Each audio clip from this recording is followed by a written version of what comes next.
J'espère que vous n'avez pas trop mangé de dessert ce midi, parce que j'en ai un, moi, à vous proposer après-midi, qui est un autre type de dessert, un dessert spirituel. La beauté du tout autre. Si vous voulez, on va terminer notre session en beauté, avec ce thème-là.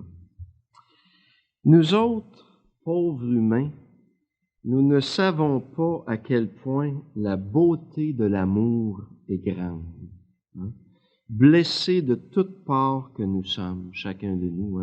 On est blessé dans notre affectivité, dans nos émotions, dans notre psychologie, notre mémoire, sans parler de nos pauvres corps là, qui vieillissent, veut pas. Là. À cause de nos blessures, nous ignorons totalement la grandeur de l'amour. Le mystère de l'amour, il est tellement loin de notre façon d'aimer à nous autres, les humains, là, que Dieu y a été obligé de venir en personne nous le révéler. Ce mystère-là de l'amour, il dépasse tellement notre capacité de compréhension que 2000 ans après sa venue, là, vous savez, on n'a à peu près rien saisi encore du cœur de l'Évangile. Quand on étudie l'histoire, là, on voit ça, là, tout ce qu'on a réussi à faire avec l'Évangile la plupart du temps, là, souvent en tout cas, là, c'était de la morale. On faisait de la morale avec ça. On n'a à peu près rien saisi de le cœur qui bat là, en arrière des Évangiles. Pourtant, aimez-vous les uns les autres. Vous allez me dire, ben écoute, on comprend ça, c'est pas compliqué, on a tout compris ce que ça voulait dire. D'ailleurs, il n'y a rien d'original là-dedans, vous savez. Aimez-vous les uns les autres. Il y a plusieurs religions et même des philosophies grecques qui l'ont proclamé bien avant Jésus-Christ. Vous savez, c'est pas original, aimez-vous les uns les autres. Mais le Christ, lui, ajoute ceci. Aimez-vous les uns les autres comme moi, je vous ai aimé. Oh, là par exemple.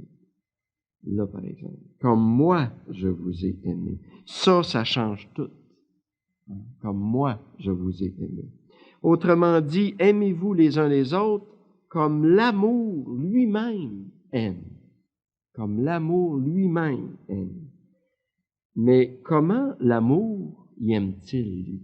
C'est ça la question. Comment qu'il aime l'amour? Qui est celui qui s'appelle l'amour? Puis qui est plus grand, infiniment plus grand que notre cœur. Qu'est-ce qu'il y a dans son cœur à lui? Qui peut sonder, connaître le cœur de l'amour? Ça, c'est profond. Sa beauté infinie. Qui peut connaître ça?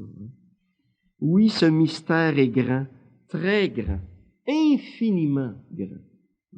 Nous n'aurons pas assez de l'éternité pour l'explorer. Ce mystère-là. C'est infini, l'amour. C'est pour cette raison, d'ailleurs, qu'on a surnommé Dieu le tout autre. Le tout autre. Tellement son amour y est différent du nôtre. Sa façon d'aimer à lui, là, est radicalement différente de la nôtre, vous savez. Et savez-vous en quoi son amour est si différent du nôtre? C'est pour une raison. C'est que son amour est gratuit. Gratuit. Vous savez, pour un humain, c'est impossible d'aimer gratuitement. Même si naïvement, on le prétend. Des fois, on dit ça. Je t'aime gratuitement. On est bien naïf. Parce que, à cause de nos blessures psychologiques et de notre vide intérieur, notre manque à être intérieur, on ne peut pas aimer gratuitement. Nécessairement, il y a toujours un intérêt inconsciemment, souvent, là, qui est caché. Seul Dieu, en moi, peut accomplir ce miracle, parce qu'il faut être pour aimer gratuitement. Celui qui est, il n'y a rien à aller chercher comme ça, là. Il n'y a pas d'intérêt, aucun intérêt caché là-dedans. Le prophète Osée, dans la première lecture de la liturgie de hier, là, de samedi, avait une belle phrase. Il disait, « Notre amour humain, c'est comme la brume, la rosée du matin, qui disparaît bien vite avec le jour. La petite rosée, là. Puis ça, c'est un prophète Osée qui vivait au désert. Hein? Et vous savez, je ne sais pas si vous avez déjà été dans le désert, là. La nuit, ça peut être très froid. Hein? Vous savez, au désert, il peut y avoir de la rosée, tout ça. Mais aussitôt que le soleil se lève dans le désert, ça prend pas de temps, mes amis. Tchoum, tout sèche. Hein? Ça prend pas de temps instantané. Hein? Lui, il vivait au désert. Mais il dit, notre amour là, humain, là, hein, il est comme ça. Hein? Aussitôt, là, hein, qu'il arrive de quoi comme ça, là, ça disparaît bien vite. Hein? C'est comme la rosée qui disparaît. Hein?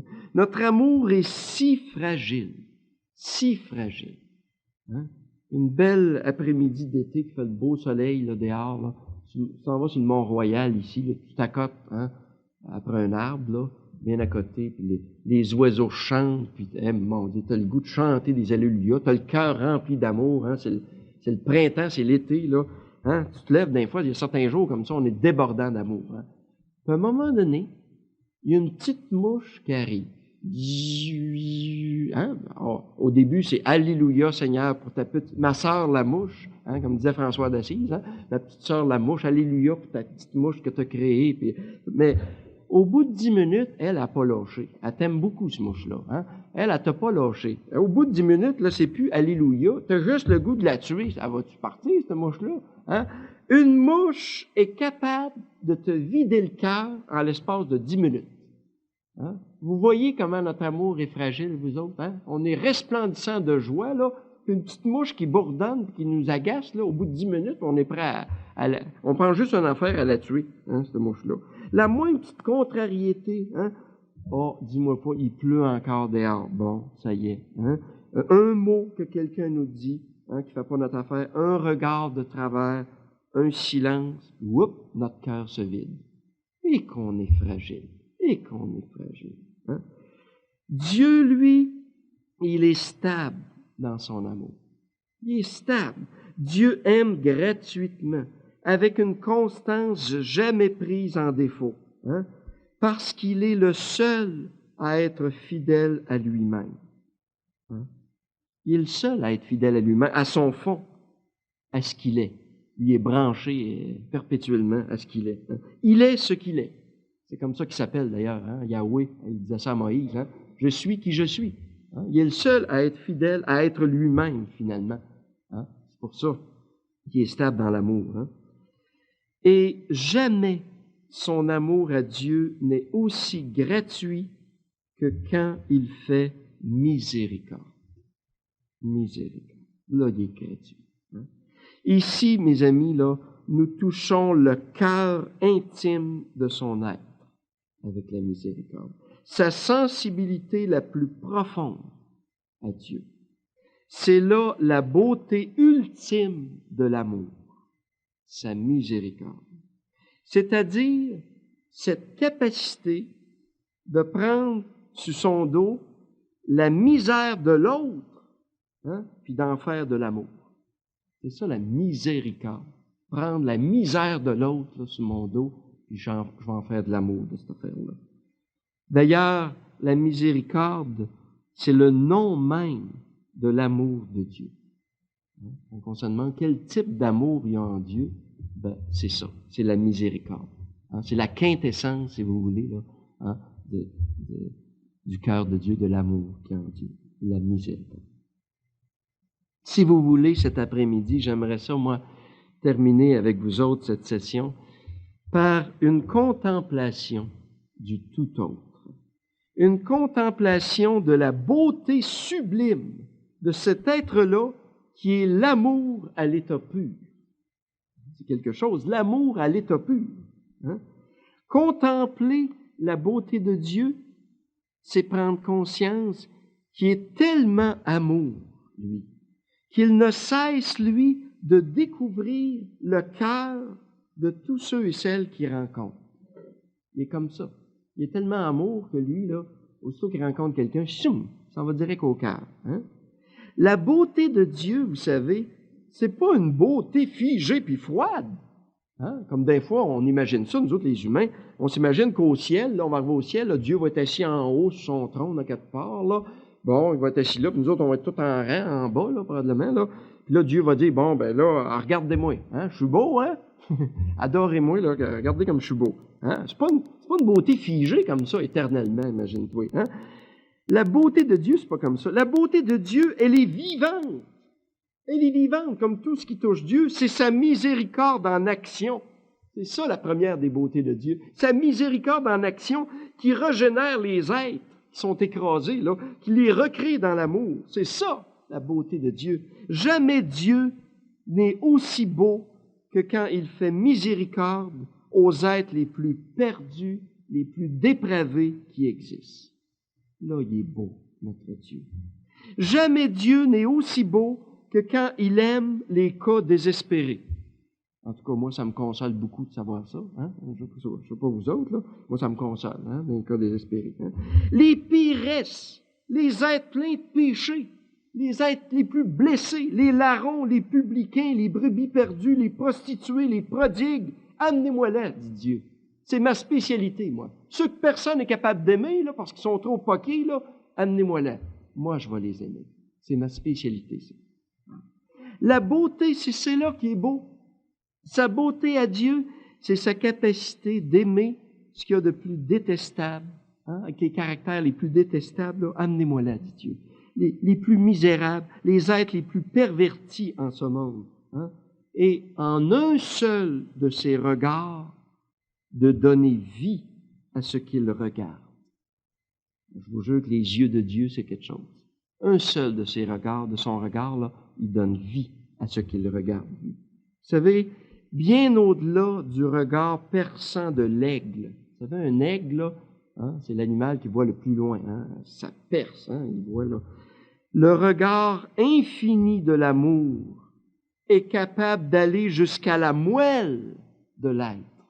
La moelle, ce qui y a de vie là, caché, là. La substance vivante des personnes qui sont devant lui. Hein, apparemment mortes, là, il va jusqu'à la moelle de ces êtres-là, là, puis de les ressusciter. Hein, aller régénérer la vie, la faire éclater comme ça. Hein. Nous autres, hein, souvent, on se retrouve devant des gens comme ça, très blessés, là, puis on dit, on est porté à dire, hein, il n'y a plus rien à faire avec cette personne-là. Elle est morte spirituellement. C'est pas un cœur qu'elle a, c'est une roche. Hein, il n'y a plus rien à faire avec ça. Voyons donc, j'ai tout essayé, découragé. Puis là, Dieu, il risque d'arriver à côté de nous autres, puis nous taper sur l'épaule, là, puis nous dire, « Hey, wow, ajuste tes lunettes, là, toi, tu vois pas clair? Hey, regarde, t'as pas regardé jusqu'au fond, tu regardes juste la surface, là. Mais viens avec moi, là, on va regarder jusqu'au fond de cet être-là. Hein? Puis là, regarde, il y a de la beauté, là. Regarde, il y a une roche. Ben voyons donc, pas un problème, ça. Un petit coup de baguette. Hein? Regarde l'eau vive qui sort de cette roche-là. Hein? Comme le rocher de Moïse, vous vous souvenez? Hein? Il y avait un rocher comme ça, un petit coup de baguette, Moïse a fait surgir l'eau vive. Dieu, c'est comme ça. Alors, regarde tout l'amour qu'il y a en arrière de la roche. Hein? À l'intérieur même de la roche. Ah, viens, on va aller plus loin, nous autres. Alors, regarde, il y a plein de vie là-dedans. Il y a plein de vie là-dedans où apparemment tout est à mort. Hein? C'est ça. Je vous donne un exemple parmi des milliers, hein, entre autres, un exemple de l'Évangile. L'Évangile de Zachée. Zachée, on connaît tout ça par cœur, la rencontre du Christ avec Zachée. Zachée. J'ai toujours pensé, je me suis dit, moi, probablement, ça doit être lui, le fondateur du club Z, là. Hein? Probablement, ça doit être lui, ça, Zachée. Hein? Vous savez, Zachée, les enfants aiment beaucoup Zachée. Hein? Dans la catéchèse, on apprend ça aux enfants. Puis ils l'aiment parce que, je ne sais pas, Zachée, il n'est pas grand. Hein? Il est tout petit, puis il est comique un peu, là, puis il est obligé de monter sur un arbre pour être à la hauteur de la situation pour voir le Christ. Là. Puis c'est un personnage bien sympathique aux enfants, parce que probablement, ils ne sont pas grands, les enfants, ils sont petits. Puis il me semble qu'il est de leur taille, hein? Zachée, il est comique. Mais ce qu'ils ne savent pas, les enfants, il ne faut pas le dire tout de suite, c'est pas important qu'ils le sachent, c'est quelle sorte de racaille c'était ça, Zachée. Ça, les enfants ils sont pas au courant de ça. Hein? Quelle sorte de racaille, de phénomène qu'était Zachée. Hein? Un vendu. Imaginez, à cette époque-là, hein, les Juifs étaient envahis par les Romains. Hein? Puis, sous la tutelle des Romains, si vous voulez. Puis, ils collectaient les impôts. Hein? Les Romains collectaient des impôts épouvantables sur les Juifs. Hein? Et lui, Zachée, c'est un Juif qui travaillait pour l'ennemi. Imaginez, hein? Ces gens-là, on appelle ça des vendus, comme dans le temps de la guerre, là. hein, ceux qui, en France ou ailleurs, là, travaillaient pour les Allemands, hein, qui dénonçaient des gens, là, c'est les gens les plus détestés, bien sûr. Hein, c'est des traîtres hein, comme ça, des vendus à l'ennemi comme ça. Hein. C'était ça, Zachée. Puis, pour se dédommager, il se prenait une petite commission. Hein. Lui, il collectait un publicain, un collecteur d'impôts. Là. Les autres, les collecteurs d'impôts, ils se prenaient une petite commission, hein, 300-400%, là, juste pour se dédommager un petit peu, là, pour quand même, ils travaillaient fort, ce monde-là, là, pour ruiner tout le monde autour d'eux autres, bien sûr. Hein. Et quand on étudie historiquement, c'est épouvantable. Vous savez, quand on prend conscience des pouvoirs qu'avaient hein, les publicains, les collecteurs d'impôts. Vous savez, ça n'a jamais été populaire, ça, de tout temps, là, les collecteurs d'impôts, mais à cette époque-là encore moins. Mais le pouvoir qu'il y avait, le collecteur d'impôts à cette époque-là, là, hein, il y avait pouvoir de vie et de mort, pratiquement. Hein. Entre autres, il pouvait vendre des enfants. Hein. Si quelqu'un n'était pas capable de payer ton impôt, là, toi, là, il pouvait arriver chez vous, prendre un de tes enfants, puis le vendre comme esclave pour payer ce que tu dois. Imaginez, vous autres, les droits hein, qu'il y avait. Hein. Puis vous pouvez vendre tous tes enfants selon la somme que tu devais, toi. Et même, il pouvait vendre la femme. Hein. Il pouvait vendre ta femme. Il y avait le droit légal de vendre ta femme si tu n'avais pas d'argent. Hein. Moi, j'ai toujours pensé probablement qu'il y en a qui devaient faire exprès pour pas payer leurs impôts. Là. Hein. J'ai l'impression, pour moi, il y en a qui ont fait exprès, je ne sais pas trop. Là. Mais sérieusement, hein, c'est épouvantable quand on réfléchit à ça, vous autres. Hein. Le droit, hein, pratiquement, là, comme ça, de... Et l'Évangile va plus loin. L'Évangile dit ceci, que Zachée était le chef des collecteurs d'impôts. Ah, imaginez, le chef de la pègre. C'est ça Zachée. Hein? Réellement, c'est le chef de la pègre. Imaginez, le bonhomme le plus détesté de toute la région de Jéricho, c'était Zachée. C'est ça, là. Jésus arrive à Jéricho. Oups, Jésus vient d'arriver, le grand prophète. Hein? Puis Zachée qui est hein, juché sur un arbre, comme ça, un sycomore, un arbre du désert, là. Jésus, tout de suite en arrivant, il sait que Zachée est là, hein, il se retourne vers Zachée qui est en haut. Descends vite, Zachée. Il me faut aujourd'hui demeurer chez toi. Eh, pouvez-vous imaginer le scandale, vous autres? Zachée, c'est un pécheur public. Les Juifs n'avaient même pas le droit d'entrer chez eux parce qu'ils se souillaient, hein, parce qu'il était reconnu comme pécheur public. Le Christ, le grand prophète qui arrive, puis qui dit, je m'en vais demeurer chez toi. Hey, le scandale qui éclate dans toute la ville de Jéricho et des environs, hein, le Christ qui s'en va chez un pécheur public. Hein. Et maintenant, regardez bien les yeux du Christ. Okay? Regardez bien, le regard du Christ, là, ça parle, ça, des yeux, hein, mais le regard du Christ, qu'est-ce qu'il a dit à Zachée? Alors, regardez bien ça dans l'Évangile. Hein.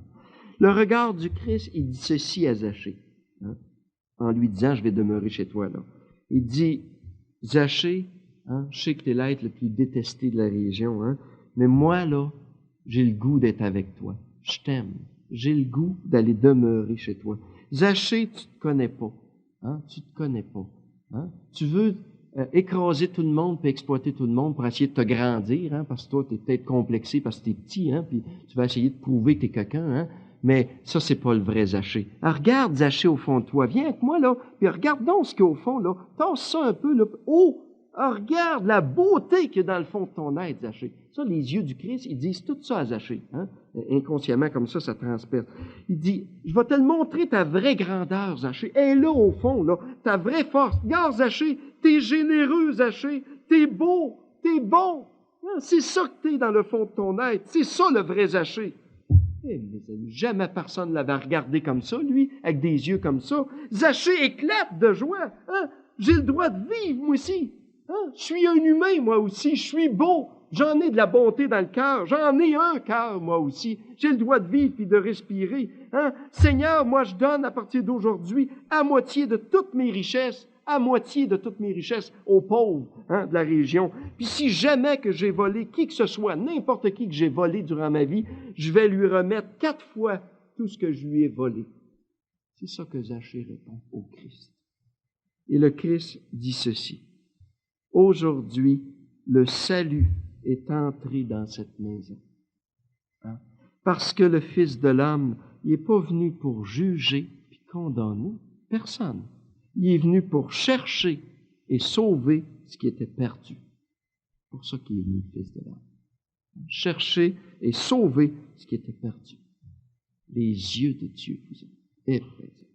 Dieu est le seul capable de puiser dans les êtres les plus croches, les plus crapuleux, les plus répugnants, les plus pervers. Il est capable de puiser au cœur même de ces êtres-là ce qui le nourrit, lui. C'est incroyable.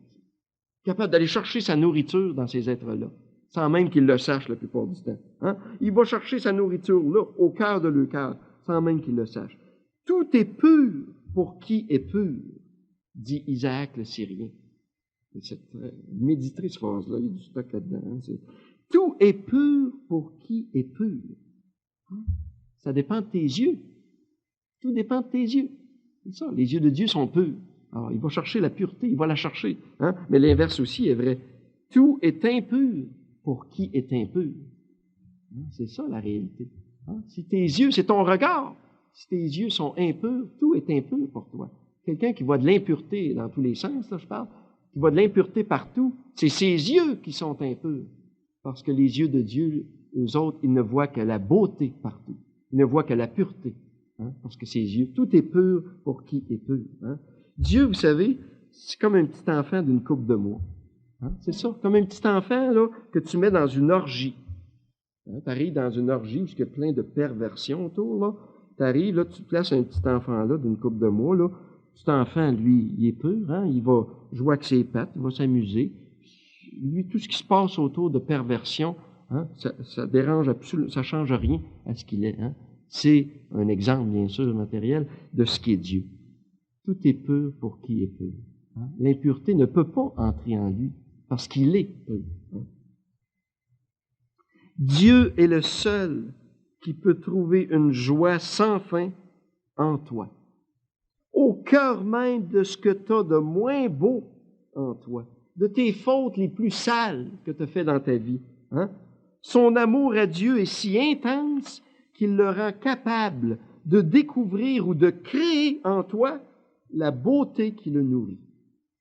C'est ça Dieu. Il n'est jamais mal pris. Hein? Son regard d'amour fait surgir ce qui manque de beauté en toi. S'il en manque, il va faire, son regard la fait surgir. Pas compliqué.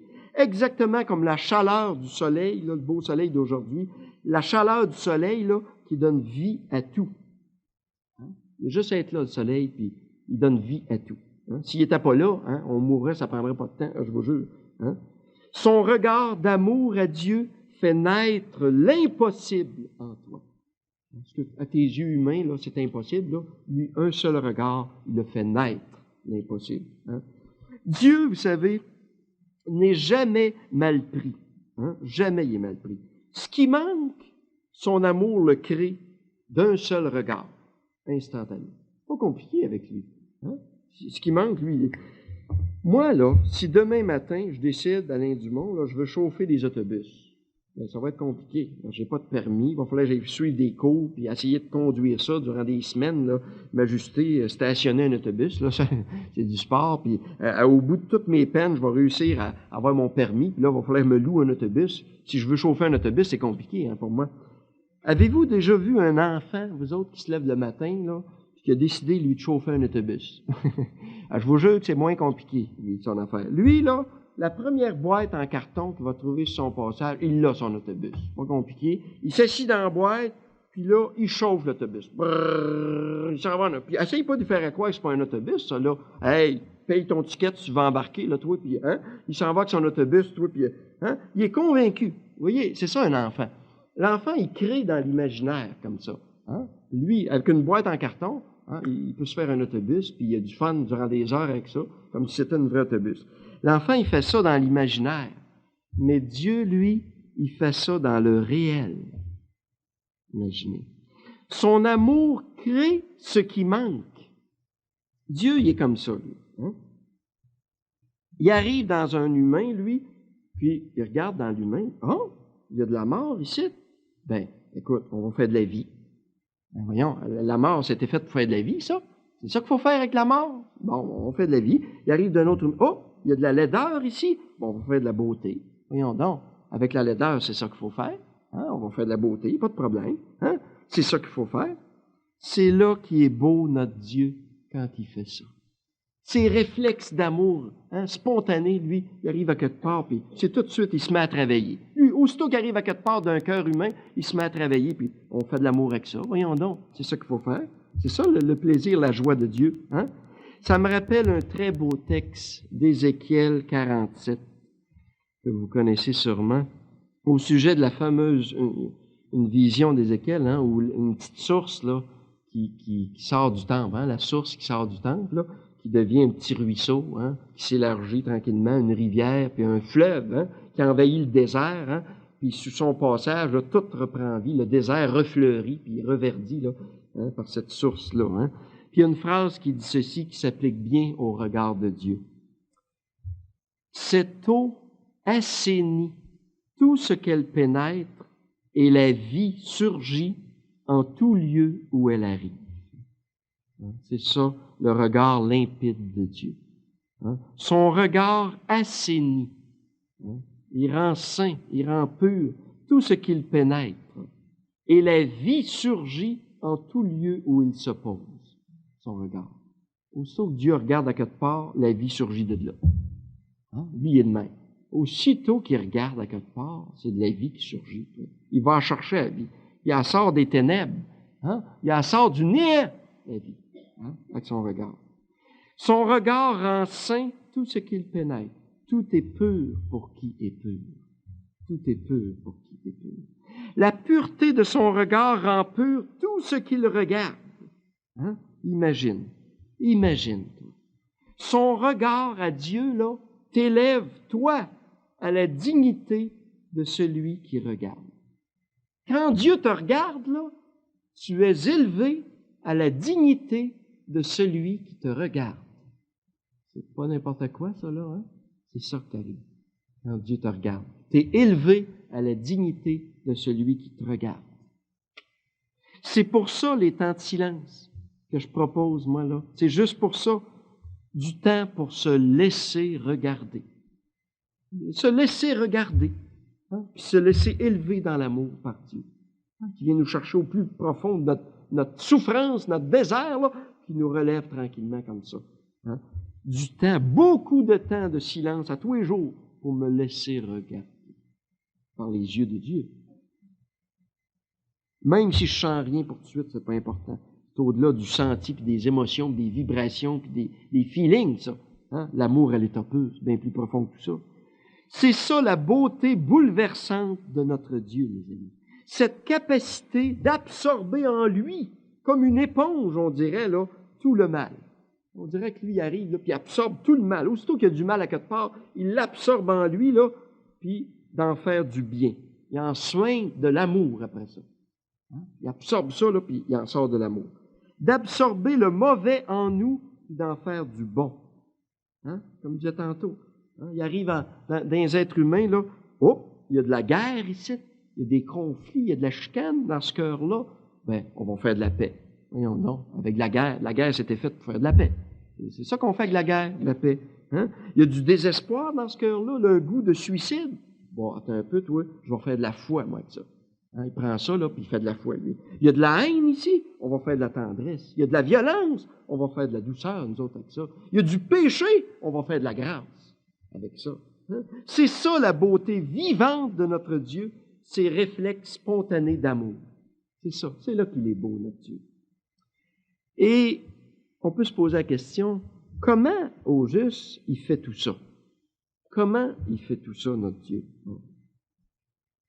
Eh bien, c'est pas compliqué avec lui, Simplement en faisant grandir le beau en nous. C'est comme ça qu'il fait ça. Simplement en faisant grandir. Le mal, ça ne l'intéresse pas. Il n'y a pas de temps à perdre. Nous autres, on a bien du temps à perdre avec le mal, mais lui, il n'en perd pas de temps. C'est ce que nous révèle cette parabole bouleversante, la parabole de l'ivraie. Avez-vous déjà lu ça, vous autres, dans l'Évangile, une affaire de fou de même? Une chance, c'est le Christ qui a dit ça, parce que si c'était pas le Christ qui avait dit ça, là, on ne le croira pas. La parabole de l'ivraie. Vous vous souvenez de ça? Les serviteurs qui arrivent et disent « Hey, il y a de l'ivraie. » L'ivraie, ça veut dire de la mauvaise herbe, qui pousse avec le bon grain, là. Hey, on enlève tout ça, là. Hey, écoute, ça va tout... N'enlevez rien Laissez pousser la mauvaise herbe en même temps que le bon grain. En tout cas, si jamais vous faites un jardin, là, je vous conseille de ne pas suivre le Christ. Hein? Suivez pas. J'ai l'impression qu'il n'est pas bon dans le jardinage, le Christ, là. Mais au niveau spirituel, par exemple, je vous conseille de le suivre. Je vous conseille de le suivre. Ce qu'on ne fait pas. Vous savez, jamais on suit le Christ au niveau spirituel. Ben non. Hein? On passe les 3/4 de notre vie à essayer d'enlever l'ivraie. C'est ça, chacun de nous autres, qu'on fait. Toute notre vie spirituelle, on est obsédé à essayer d'enlever ce qu'il y a de mauvais en nous autres, d'enlever l'ivraie. Le Christ y arrive. N'enlevez pas l'ivraie. Hein? Laissez pousser les deux. Hein? Laissez pousser les deux. Autrement dit, le Christ nous dit, hein, centre-toi sur le bon grain. Centre-toi sur le bon grain. C'est ça, le Christ, quand il nous enseigne le jardinage spirituel. Hein? Centre-toi sur le bon grain, hein? Puis lui, il va grandir. Au lieu de te centrer, comme la phrase que je citais de Saint-Augustin, dans le fond, qui dit « On grandit ce que l'on regarde ». Si tu regardes juste le mal en toi, ben, tu vas le grandir. C'est ça. Mais branche-toi, regarde le beau, le bon, le bien au fond de toi, puis tu vas le faire grandir. C'est ça que la parabole de l'ivraie nous dit. Hein? Puis à la fin, il n'y en aura plus de mal parce que tu vas l'avoir absorbé par les racines du bon grain en toi. Je vous jure qu'il n'y a pas grand monde qui fait ça sur la planète. Apparemment, en tout cas au niveau spirituel, là, on cherche toujours, nous autres, à tout enlever l'ivraie. En tout cas, le Christ, lui, n'enlevez pas l'ivraie. N'enlevez pas l'ivraie. Imaginez-vous, vous autres. Ça me rappelle un beau film que j'ai vu, un film polonais, où on avait l'Orchestre symphonique de Pologne, hein, qui se pratiquait comme ça pour donner des concerts, une symphonie de Beethoven. Puis, il y avait un jeune chef d'orchestre, hein, qui n'avait pas d'expérience, bien sûr, puis qui était dur envers les musiciens, puis il n'avait pas le tour. Hein, puis il y avait des conflits dans l'orchestre, puis ça allait pas pantoute. Puis il dirigeait avec un bras de fer, puis il essayait de tout mener, puis il faisait recommencer 5000 fois, puis il est resté plus longtemps que prévu, puis tout le monde la glissait, puis c'était la bisbille dans cet orchestre-là, l'enfer. À un moment donné, arrive de voyage un Polonais exilé aux États-Unis, qui était un grand chef d'orchestre de réputation mondiale, hein, un vieux bonhomme avec une bonne figure, je me souviens de sa figure, une bonne bouille, comme on dit, là, hein, la bonté même. Hein. Puis il arrive là, puis par courtoisie, ben, il va visiter comme ça l'Orchestre symphonique de Pologne, il est en voyage. Puis tout de suite, le jeune chef d'orchestre a tout excité, bien sûr, il est en train de pratiquer une symphonie de Beethoven, je sais pas trop. Puis là, tout de suite, il lui donne la baguette, voulez-vous nous faire l'honneur de diriger l'Orchestre symphonique de Pologne. Bon. Alors, bon, notre bon vieux chef d'orchestre, hein, sage, prend la baguette, puis il arrive au lutrin. Et là, lui, il dépose la baguette. Lui, il n'a pas besoin de ça, de baguette. Hein. Puis, il salue tout le monde avec le sourire et se ferme les yeux. Et là, tout le monde le regardait. Ouais, il est le plus grand chef d'orchestre au monde. Ouais, là, tout le monde avait son violon, puis attendait, qu'est-ce qu'il va faire. Puis là, à un moment donné, lui, c'était avec le bout du doigt. Tout le monde regardait le bout du doigt. Là, il se met à faire ça. Hein, commence à diriger l'orchestre. Tout le monde était là, il regarde, qu'est-ce qu'il va. Puis là, à un moment donné, tout le monde a centré, hein, commençait les notes. Hein, puis, bon. Puis là, au fur et à mesure que les notes arrivaient, le sourire y agrandissait, oui. Hey, là, les violonistes, ça y allait, ça jouait, mes amis, comme jamais dans leur vie. L'autre chef d'orchestre, il regardait ça, il n'avait jamais entendu de la musique de même sortir de son orchestre, lui. Hein? Il allait les chercher dans ce qu'il y avait de meilleur en eux autres. Hein? Au fur et à mesure qu'il jouait, le sourire, un lever de soleil, sa figure. Hein? Puis tu voyais les musiciens, les quatre fers en l'air, ça jouait du violon, mes amis. Ça y allait, les notes, ça sortait, le toit levait quasiment. Hein? Avec le grand sourire, puis au fur et à mesure, il le faisait signe, c'est ça, allez-y, allez-y. Hein, pour ma plus grande joie, allez-y, hein, vous me rendez. Il allait chercher dans le trip, hein, les sons, une harmonie extraordinaire, hein, d'amour et de musique. Hein. C'est très symbolique. Il a détruit le mal en allant chercher le bien et le beau en eux. Il aurait bien pu s'asseoir et dire, écoutez, réconciliez-vous, puis voyons donc, puis hein, on va discuter, puis durant des heures. Non, c'est plus simple que ça. Hein. Le sage, c'est comme ça. Il détruit le mal en allant chercher le bien et le beau, hein, dans l'être qui est devant lui. Hein. Comme si tout le monde était heureux, toi, après cette affaire-là, hein, se sentait. Tout le monde s'était retrouvé, dans le fond. Tout le monde s'était retrouvé comme ça. Hein. C'est ça la beauté ultime de celui qui orchestre le monde dans sa tendresse. Ce grand jardinier de l'amour qui relève le défi, lui, de conduire sa création à son plein achèvement. C'est tout un défi, hein? Sa création à son plein achèvement. Ça me rappelle aussi, quand j'étais jeune, je me souviens, on avait des idées bizarres, hein, quand on est jeune.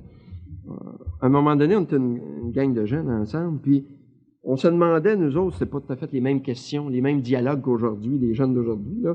Nous autres, on se demandait, on essayait de s'imaginer comment que ça serait le fameux jugement dernier.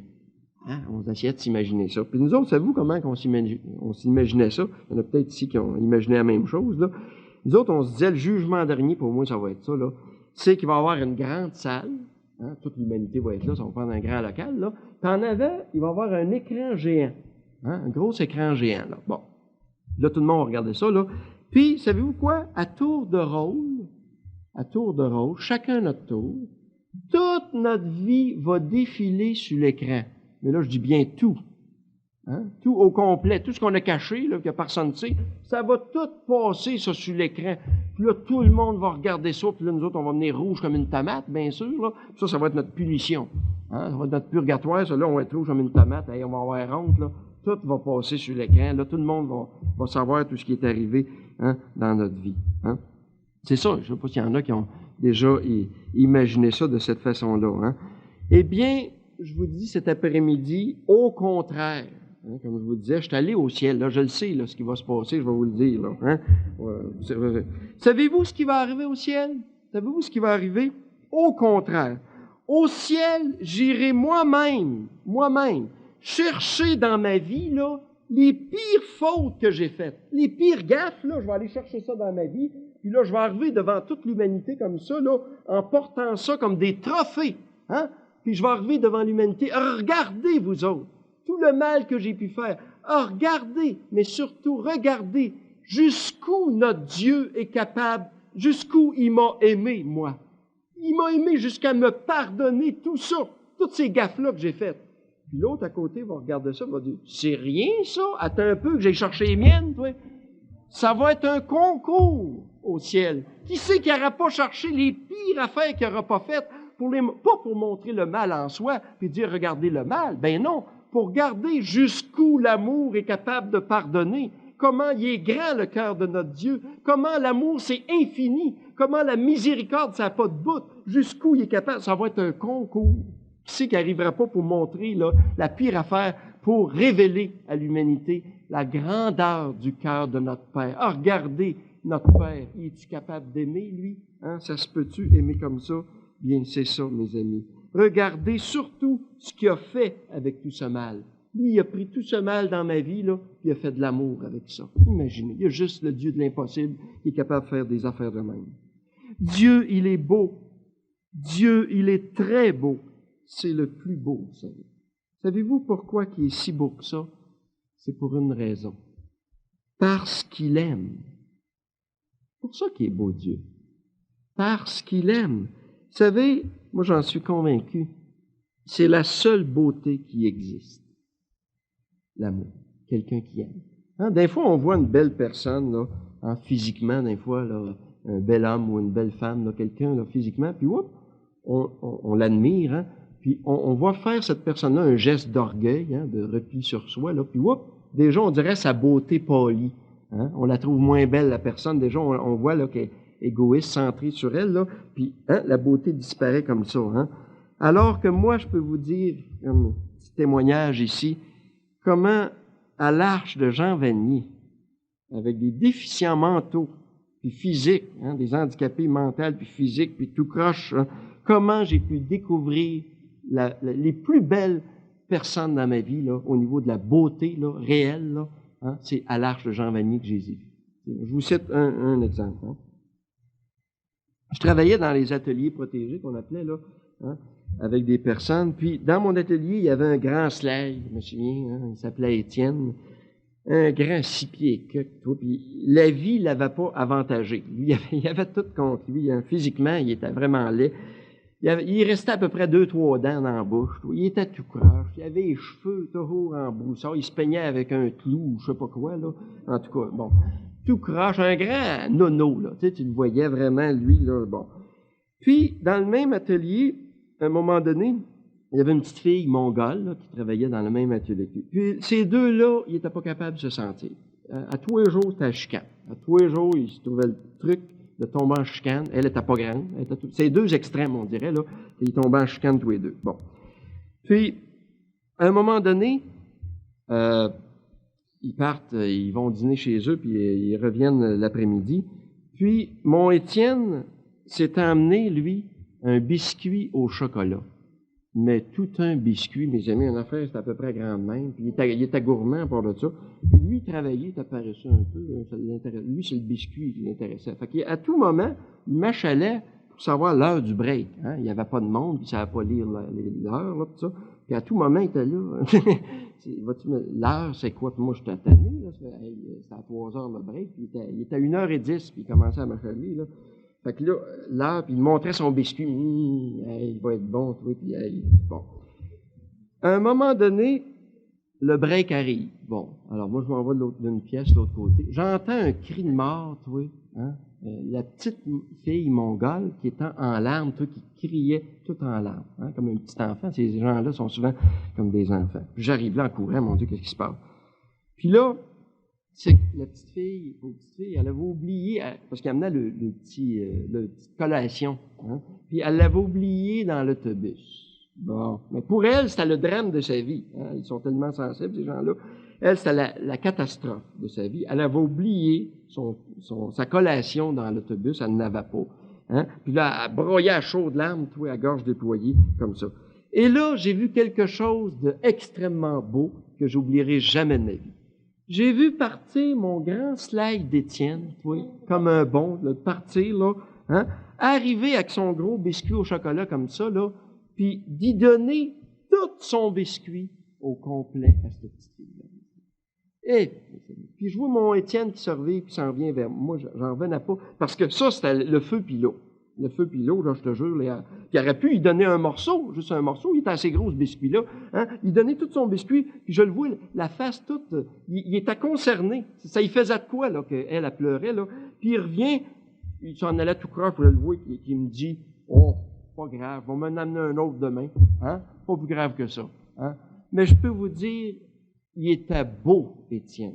J'ai jamais vu quelqu'un d'aussi beau que ça, faire un geste comme ça, hein? Parce que c'était les pires ennemis. Hein? En l'espace d'une seconde comme ça, lui, ça le touchait en profondeur, jusqu'au trip, là, de voir qu'elle était pas heureuse, était malheureuse comme ça, puis de dire, tiens, je te donne. Nous autres, je sais pas, on l'aurait coupé en deux, hein, me semble, puis bon, on partage, mais même pas. Le cœur, c'est des cœurs, ces gens-là, hein? Le cœur, là, suite, tout, hein? Je te le donne tout, là, hein, pour que tu sois heureuse de toi, là.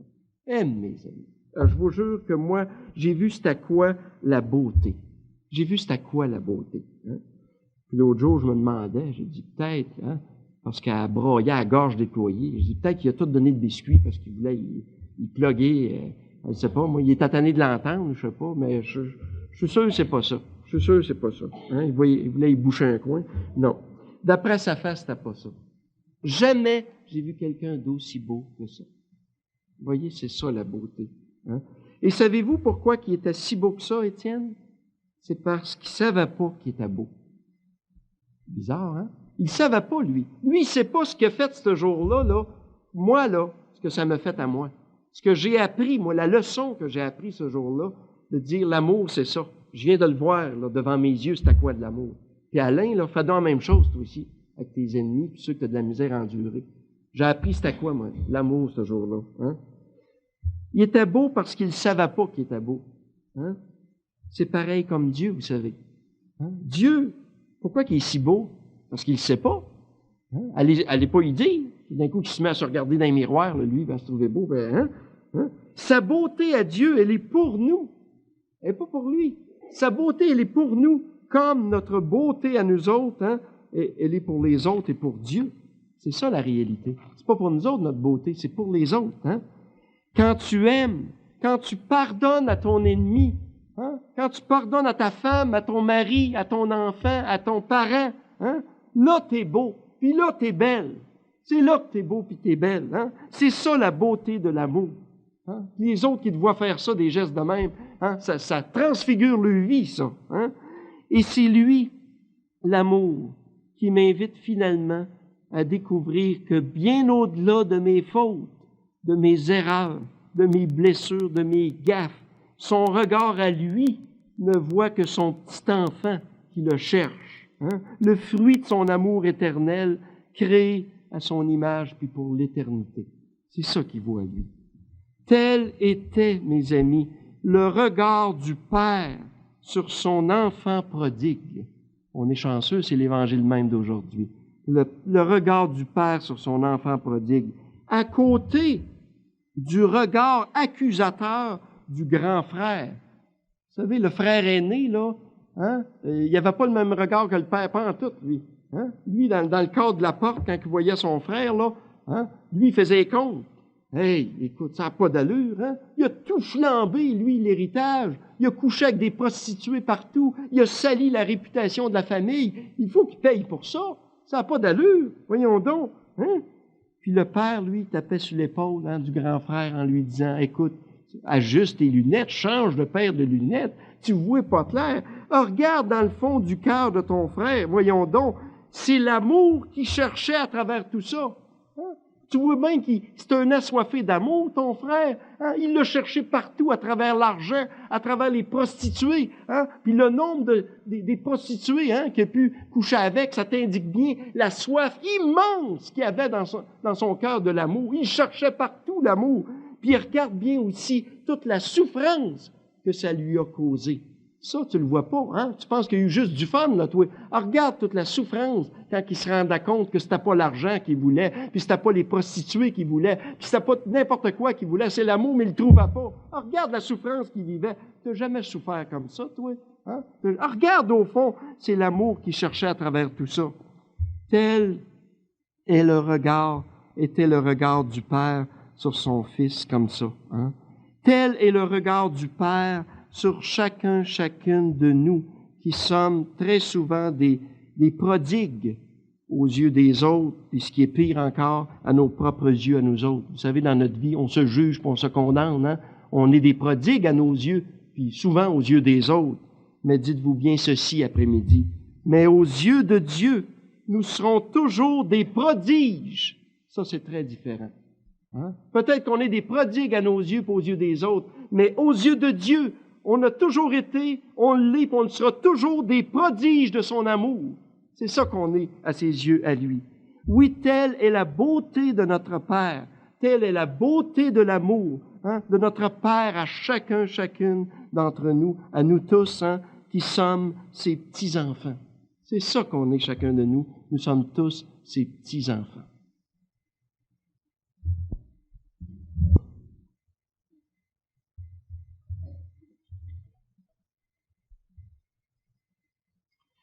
On termine la session maintenant avec le petit enseignement toujours sur l'adoration de l'amour.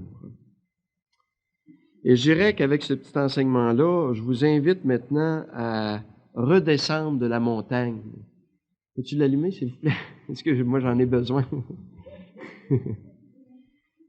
Je vous invite à redescendre la montagne. Je ne sais pas si vous étiez monté sur la montagne, là, mais on va atterrir, si vous voulez, dans le quotidien bien concret, hein, chacune de nous.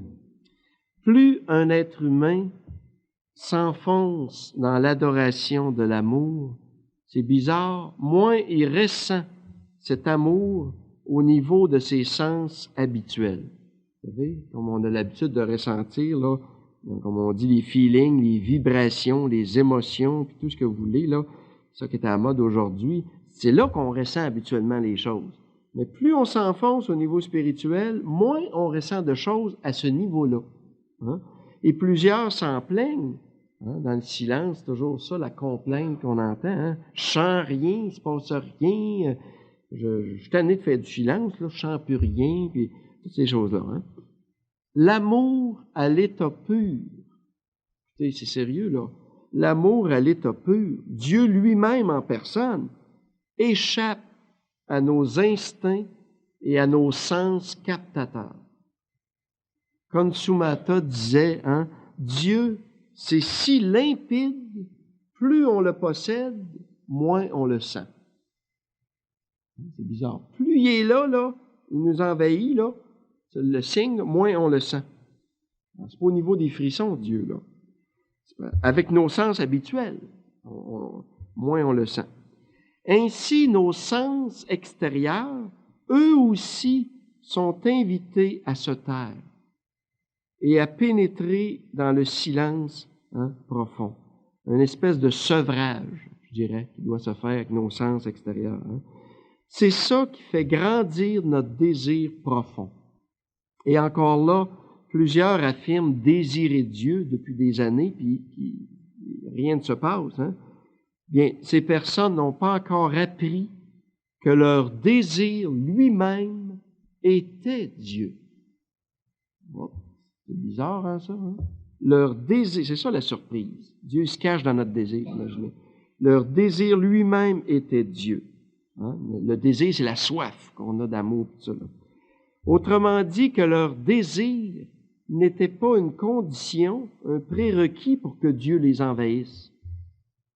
C'est pas ça. C'est toujours ça qu'on pense. La grandeur de notre soif, notre désir va faire que Dieu va nous envahir.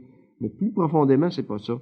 Mais au contraire, que leur désir, leur grande soif là, d'amour et tout ça, était un effet de la présence de Dieu en eux. Tout marche à l'envers.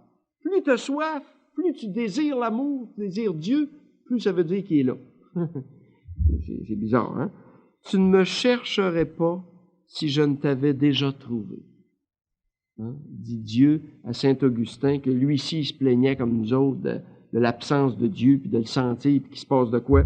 Puis Dieu lui a répondu, « Oups, énerve-toi pas, là. Tu me chercherais pas si je ne t'avais déjà trouvé, Augustin. C'est moi qui suscite ta soif. » La manière de Dieu de nous toucher et de nous signifier qu'il est bien là, en nous autres, là, c'est simplement d'éveiller et de faire grandir notre désir pour lui. Comprenez ce que vous pourrez là-dedans. Pas facile, hein? Pas facile à saisir, ces choses-là. On dirait que c'est à l'envers. Vous savez, dans l'ordre matériel, on désire ce qu'on n'a pas. Mais dans l'ordre spirituel, c'est l'inverse. L'intensité et la profondeur de notre désir, ça nous révèle l'emprise de l'amour sur nous. C'est comme ça. Saint Bernard dit, « Le désir est le plus grand don de Dieu. » Le dernier des dons de Dieu. Il finit en disant, « Le désir, c'est Dieu lui-même. » Dieu est pur désir. C'est ça, Dieu. Dieu, c'est l'être le plus pauvre, vous savez, qui vit le dépouillement absolu. C'est ça précisément qui le comble de joie, en plus, là, et qui le rend créateur et fécond. Son désir. C'est comme ça qu'il a tiré sa création du néant, son désir. Et l'amour voudrait bien nous faire découvrir à chacune d'entre nous cette qualité de joie qui surpasse tout ce qu'on peut imaginer. Vous savez, c'est pas par hasard que l'Évangile nous dit « Heureux les pauvres ». C'est paradoxal, une phrase de même. Vous êtes habitué à ça, mais ça veut dire « Heureux ceux qui désirent, ceux qui ont soif et faim d'amour ». C'est ça qui vit, lui. Alors que toute notre vie, nous autres, nous nous acharnons à essayer de combler notre désir. Toute notre vie, c'est ça. On essaye de boucher le trou, de combler notre désir comme ça. Ce qui n'arrive d'ailleurs qu'à le faire grandir encore plus. Comme quelqu'un qui essaye de combler son désir par du matériel. De l'argent, puis du matériel, puis il en envoie donc, puis il en met, là. Et plus il y en a, plus il en veut. Sa soif, plus il a soif. Au lieu de combler sa soif, ça l'agrandit, il a encore plus soif. Ça ne règle pas le problème. L'amour, lui, alors qu'on s'acharne comme ça toute notre vie à combler, à essayer de combler notre désir, ce qui n'arrive qu'à le faire grandir, l'amour, lui, vient nous révéler un bon jour que le sommet de ma joie, c'est le désir lui-même. Imaginez. Hein? C'est là qu'il faut que je trouve ma joie. Parce que Dieu est pur désir et que je suis créé à son image. Hein? Autrement dit, un jour, là, mon désir, là, qui me fait souffrir, ça me fait souffrir aujourd'hui, hein? Un jour, ça va être ma béatitude.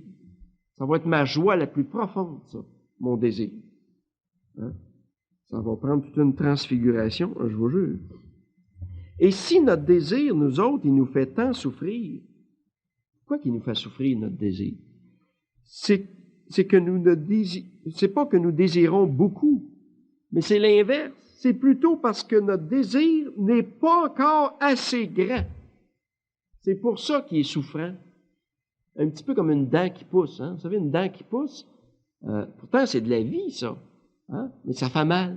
Ça fait mal. Jusqu'à temps que ça soit à maturité. Quand elle est rendue à la pleine stature, la pleine grandeur, là, elle ne nous fait plus souffrir, la dent. Hein? C'est ça qui se passe. Hein? Mais notre désir, c'est un petit peu la même chose. Il nous fait souffrir parce qu'il n'est pas à maturité, il n'est pas assez grand. Hein? Il n'est pas assez grand comme celui de Dieu. Dieu, lui, son désir, c'est sa béatitude. C'est sa béatitude à Dieu. Hein? Son désir est tellement grand qu'il a fait surgir la vie. Hein? Il fait surgir la vie de ce qui manque, comme je disais tantôt, dans le thème de tantôt. Hein? On a un exemple de ça, entre autres, avec Marie, dans la Bible, dans les évangiles. Vous savez, à l'époque de Jésus, avant Jésus, c'est-à-dire l'époque d'Israël, comme ça, ce que désiraient à peu près toutes les femmes dans Israël, c'était d'enfanter le Messie. Hein? Toutes les femmes souhaitaient enfanter le Sauveur qui viendrait, le Messie. Hein? Et Marie, qui avait fait vœu de virginité, hein, en prenant Joseph comme protecteur, comme ça, Marie a tellement désiré la venue du Messie qu'elle l'a enfanté dans sa propre chair. C'est incroyable, ça. Hein? Puis il y en a bien, moi, ça me fait toujours sourire quand je vois des gens qui ne croient pas à ça. Hein? Oh non, ça se peut pas, ça, là. Hey, wow. L'Esprit Saint, là, tout ça, là. Hey, Joseph a eu de quoi faire là-dedans. Il s'est passé de quoi en dessous de la couverte, là, certain. Puis, hein? Ça me fait toujours sourire parce que, j'écoute, Dieu, il a créé le monde, les galaxies, à partir du néant, à partir de rien. Il ne sera pas capable, comme ça, là, de surgir dans le sein d'une femme. Hein? Mais c'est ça, le miracle. Hein? Si on croit à ça, Dieu a pu créer le monde à partir de rien, puis, ah non, ça se peut pas. Ben voyons donc, oui. Hein? Dieu, elle l'a tellement désiré qu'elle l'a enfanté. C'est ça qui s'est passé. Hein? Le désir de Marie, hein? À l'image de Dieu comme ça. Ainsi, à l'école du silence intérieur, je suis invité graduellement à devenir un pur désir. Ta prière, c'est ton désir, dit saint Augustin. Ta prière, c'est ton désir. Hein? Ça, c'est le dernier mot sur la prière. Vous allez me dire, vous autres, que la prière chrétienne, c'est difficile. La prière chrétienne difficile, c'est faite pour les enfants, nous dit l'Évangile. C'est fait pour les enfants. L'intensité de ta prière, c'est l'intensité de ton désir. Pas compliqué, la prière chrétienne. Plus tu as soif d'amour, c'est ça ta prière, ta plus belle prière, ta plus grande prière. Ta souffrance, ta soif, ton désir comme ça qui te fait souffrir. Hein? Ça, c'est ta plus belle des prières. Hein? Comme ça. Hein? Qui va jusqu'aux contractions spirituelles, je disais là. Hein? C'est là le hic. C'est là le hic. Hein? C'est ça ta plus belle prière, il n'y en a pas d'autre. Hein? D'ailleurs, souvent, vous savez, juste le désir de prier, des fois, c'est impossible. Hein? On voudrait prendre du temps de silence, puis tout ça, là. Puis, hein, c'est impossible. Parce qu'il arrive de la visite, il arrive du monde, on est dérangé, hein? Ou on n'est pas capable, on n'y arrive pas à faire silence, puis tout ça, là. Hein? Eh bien, cette souffrance-là, de ne pas avoir le temps de prier, là, puis d'être dérangé dans notre prière, là, ça, là, c'est une prière plus grande que si tu étais là, durant un beau quart d'heure, 15 minutes, puis personne ne te dérange. C'est ça la prière chrétienne. Il n'y en a pas de problème. Nous autres, on met des problèmes partout. Mais au niveau de Dieu, il n'y en a pas. Tu voulais prier, il arrive des événements qui t'empêchent de prier, hein, puis tu en souffres, ben offre ça à Dieu, ça c'est ta plus belle des prières. Tu viens de sauver 15 minutes, dans une certaine façon. C'est ça. Il n'y en a pas de problème face à Dieu. Il n'y en a pas. Souffrir de ne pas avoir le temps de prier, souffrir, par exemple, de ça. Faut avoir le temps de prier, ou de prier mal, hein, de prier tout croche, puis d'être dans la lune, ça nous fait souffrir, nous autres. Hein? On voudrait donc faire des belles oraisons, là, puis hein, prier dans le silence, puis tout ça, puis on est trop dans la lune. Puis souffrir de ça, c'est une prière plus grande que si tu faisais des beaux silences. Ce qui n'arrivera jamais, hein, j'aime autant vous le dire, là, à peu près jamais. Hein, c'est très rare ou si peu longtemps. Hein.